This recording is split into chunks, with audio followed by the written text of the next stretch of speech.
আসসালামু আলাইকুম রহমতুল্লাহি ওয়া বারাকাতুহু। বন্ধুগণ, আমরা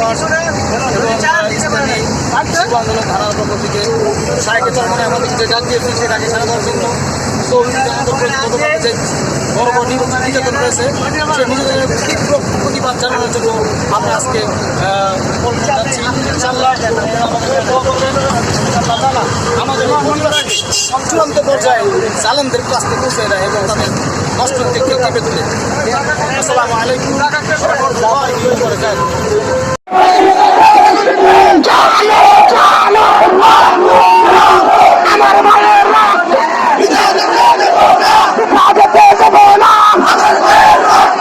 আমার ভাই শহীদ কেন?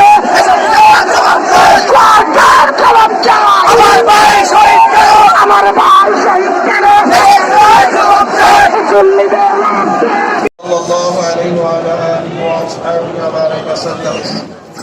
আমরা এখানে কেন সমবেত হয়েছি আপনারা জেনেছেন। গতকালকে হাটাজারিতে আমার 4 জন ভাই শহীদ হয়েছে। বিবাড়িয়ায় আমার 2 জন ভাইকে শহীদ করা হয়েছে। বহুত আমার ভাই রক্তাক্ত অবস্থায় হসপিটালে কাতরাচ্ছে। অনেক মানুষ হয়তো বা আর হয়তো দুনিয়াতে থাকবে না, এরকম সংবাদ আমরা পেয়েছি। এর কারণটা কি? প্রতিবাদ মানুষ করবে, এটা আমাদের কালচার সংস্কৃতি। এদেশে যদি প্রতিবাদ না হতো তাহলে হয়তো আজকে আমরা এই লাল সবুজের পতাকা পেতাম না। প্রতিবাদের কারণেই তো আমরা স্বাধীন হয়েছি। এদেশের মানুষ প্রতিবাদবাদী, তারা প্রতিরোধ করতে পারে, প্রতিবাদ করতে পারে। কিন্তু কেন আজকে আমাদের প্রতিবাদ করতে দেওয়া হবে না কেন? আমরা বাংলাদেশের আইন সম্পর্কে জানি। আমরা বাংলাদেশের আইন সম্পর্কে জানি। টিভির প্রশাসন, স্বরাষ্ট্রমন্ত্রীর আন্ডারে যে সমস্ত লোক থাকবে, দায়িত্বরত অবস্থায় থাকবে, তারা সরাসরি মানুষকে গুলি করার কোন আইন বাংলাদেশে নেই। যদি পুলিশকে গুলি করতে হয় তাহলে ম্যাজিস্ট্রেট গুলি করার অনুমতি দিবে, তাও বুকের উপরে নয়, পায়ের নিচে গুলি করার অনুমতি দিবে। লেকিন আমি প্রশ্ন করতে চাই, বাংলাদেশ সরকারকে প্রশ্ন করতে চাই, যেই থানার থেকে গুলি এসছে আমার ভাইদের বুকের উপরে, তখন কি সেখানে কোন ম্যাজিস্ট্রেট ছিল? হুকুম করেছে? হত্যা করার জন্য হুকুম করার কোন আইন কি বাংলাদেশে আছে? তাহলে আপনি যদি বলেন মিছিল করা অবৈধ, তাহলে আপনার গুলি করাটা কি হবে? আপনার খুন করাটা কি হবে? রক্তপাত করাটা কি হবে? মনে করতে হবে, যদি অবৈধ মিছিলে অংশগ্রহণ করে তাহলে আপনি অবৈধ খুনের কারণে আপনি একজন খুনের আসামি হিসেবে। আর বাংলাদেশের মিছিল মিটিং করা এটা অবৈধ নয়, এটা সাংবিধানিক অধিকার আমাদের। মিছিল মিটিং অধিকার আমাদের আছে। গণতন্ত্র দেশে মিছিল মিটিং প্রতিবাদ প্রতিরোধ করার আইন আছে বিধায়িত। এটাকে বলা হয় গণপ্রজাতন্ত্রী বাংলাদেশ সরকার, কোন ব্যক্তি সরকার নয়। অথচ দেখা যায় প্রতিবাদ করলেই গুলি দিবেন, প্রতিবাদ করলে হত্যা করবেন, প্রতিবাদ করলে জেল এবং ধাবদ্ধ করবেন, প্রতিবাদ করলে তাদের বুকের উপরে গুলি চালাবেন। না, এই গুলি চালাতে দেওয়া হবে না।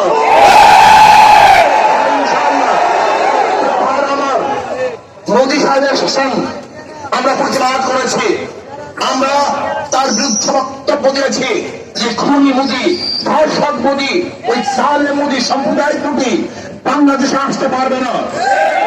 ভারত থেকে যদি ভারতের প্রেসিডেন্ট দেশে আসতো তাহলে কোনো প্রতিবাদ হতো না, বরং তাদের সাগরে সবাই গ্রহণ করত, শ্রদ্ধা নিবেদন করত। কিন্তু ভারতের বিরুদ্ধে করা হয় নাই, কসাই মোদী, খুনি মোদীর বিরুদ্ধে করা হয়েছিল। আপনি কি দেখেছেন, কি দেখিয়েছেন?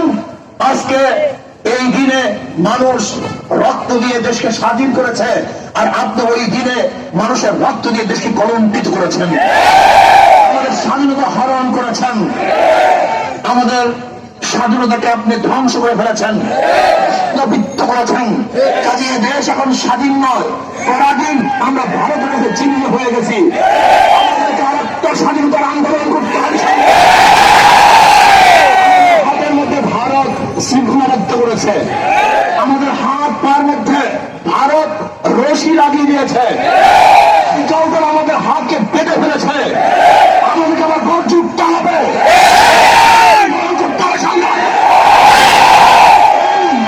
এই শৃঙ্খলাকে ভেঙে নতুন এক সমাজকে করতে হবে ইনশাআল্লাহ। আজকে আমাদের ভাইদেরকে শহীদ করা হয়েছে, কিন্তু এখন পর্যন্ত আমাদের গ্রামে এই খবর আসে নাই যে সে ওসিকে বরখাস্ত করা হয়নি। এই খবর এখন আমাদের কাছে আসে নাই, বরং আমরা কি জেনেছি যে কঠোর হস্তে জনগণকে দমন করার হুমকি আমরা শুনেছি। আপনি বাংলাদেশের জনগণকে দমন করতে পারবেন না, যদি দমন করার হাত দিয়ে চেষ্টা করে হাতকে ভেঙে দেওয়া হবে। যদি জনগণের উপর আবার ভাগ দাঁড় করে চালান, তাহলে বাংলাদেশের জনগণ ঐক্যবদ্ধ হবে।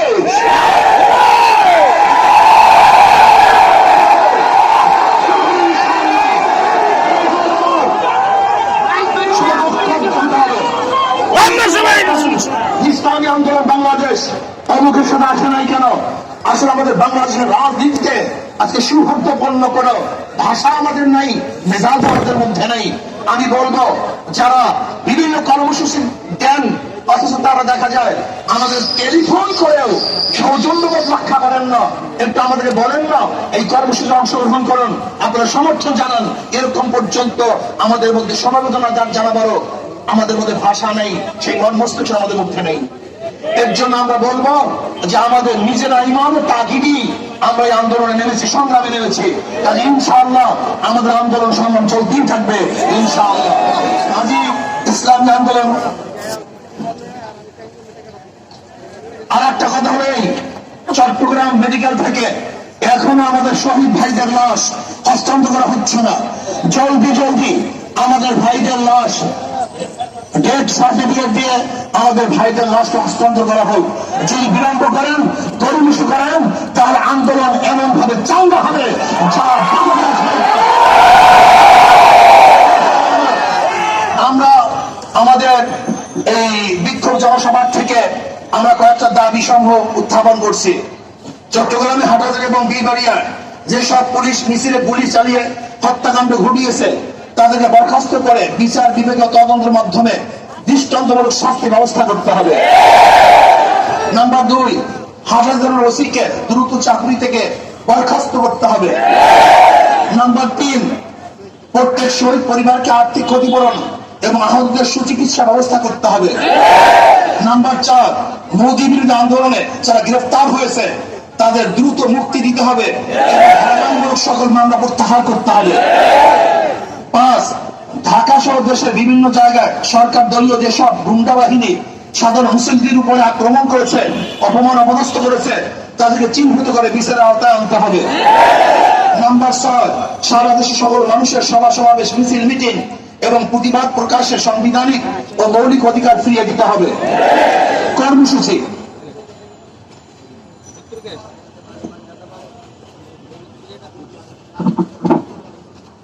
আমাদের দাবি সমূহ চট্টগ্রামের হাটাজারি এবং বিবাড়িয়ায় যে পুলিশ মিছিলের গুলি চালিয়ে হত্যাকাণ্ড ঘটিয়েছে তাদেরকে বরখাস্ত করে বিচার বিভাগীয় তদন্তের মাধ্যমে দৃষ্টান্তমূলক শাস্তি ব্যবস্থা করতে হবে।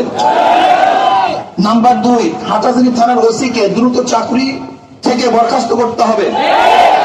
নাম্বার 3, প্রত্যেক শহীদ পরিবারকে আর্থিক ক্ষতিপূরণ এবং আহতদের সুচিকিৎসার ব্যবস্থা করতে হবে। নাম্বার 4, মোদী বিরোধী আন্দোলনে যারা গ্রেফতার হয়েছে তাদের দ্রুত মুক্তি দিতে হবে এবং হয়রানিমূলক সকল মামলা প্রত্যাহার করতে হবে। নাম্বার 5, ঢাকা সহ দেশের বিভিন্ন জায়গায় সরকার দলীয় যেসব গুন্ডা বাহিনী সাধারণ মুসল্লির উপর আক্রমণ করেছে, অপমান অপদস্থ করেছে, তাদেরকে চিহ্নিত করে বিচারের আওতায় আনতে হবে। নাম্বার 6, সারা দেশে সকল মানুষের সভা সমাবেশ, মিছিল, মিটিং এবং প্রতিবাদ প্রকাশের সাংবিধানিক ও মৌলিক অধিকার ফিরিয়ে দিতে হবে। কর্মসূচি সরকারের পুলিশ বাহিনীর নির্বিচারে গুলিতে হাটাজারির 4 জন মাদ্রাসার ছাত্র এবং বিবাড়িয়ায় 2 জন মিছিলকারী নিহত হওয়ার প্রতিবাদে হেফাজ ইসলাম বাংলাদেশে ঘোষিত আগামীকাল 28 মার্চের দেশব্যাপী সকল সপ্তাহ শান্তিপূর্ণ হরতাল কর্মসূচিকে ইসলামী আন্দোলন বাংলাদেশ পূর্ণ সমর্থন করেছে। আগামী এপ্রিল আগামী 1 এপ্রিল বৃহস্পতিবার সকাল 10টায় জাতীয় প্রেস ক্লাবের সামনে এই হত্যাকাণ্ডের প্রতিবাদে বিশাল সমাবেশ হবে ইনশাআল্লাহ। এখন আমরা সবাই মিছিলে অংশগ্রহণ করি।